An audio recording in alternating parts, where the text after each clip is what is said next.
Hello అందరికీ, నేను నితీష్ బాబు వాళ్ళ అమ్మనండి. ఈరోజు మార్నింగ్ రొటీన్ చూపిద్దామని ఇలా వీడియో చేశాను. ముందుగా మా మొక్క లేచిన వెంటనే మా మొక్కలకి నీళ్ళు వేస్తాను. కిందక వాకిలి కడిగి ముగ్గు వేసి లోపలికి రాగానే మాకు డైలీ లెమన్ వాటర్ తాగే అలవాటు ఉందండి. మా వారు లేచేసరికి లెమన్ వాటర్ పెట్టి చాయ్ పెడతానండి. తర్వాత పాపకి టిఫిన్ రెడీ చేయాలి, బాక్స్ రెడీ చేయాలి. పాప కాలేజీకి వెళ్తుంది, బీటెక్ చదువుతుంది. తర్వాత నితీష్ బాబు లేచాడండి. ఇంకా లేచిన వెంటనే వాడికి పాలు లేట్ అవ్వకూడదు, పాలు బిస్కెట్. ఈలోపు టిఫిన్ కూడా రెడీ అయిపోయిందండి, పాప తినేస్తుంది. మా వారు లేచారు, ఇంకా చాయ్ పెట్టాను నితీష్ బాబుకి. ఈలోపు మా వారు బిస్కెట్లు తినిపించేస్తున్నారు. పాలు కూడా నేను తాగించాను.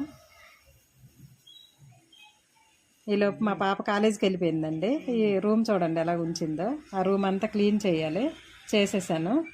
ఇక తర్వాత బట్టలు నానేసాను. నానంతసేపు ఇల్లు అంతా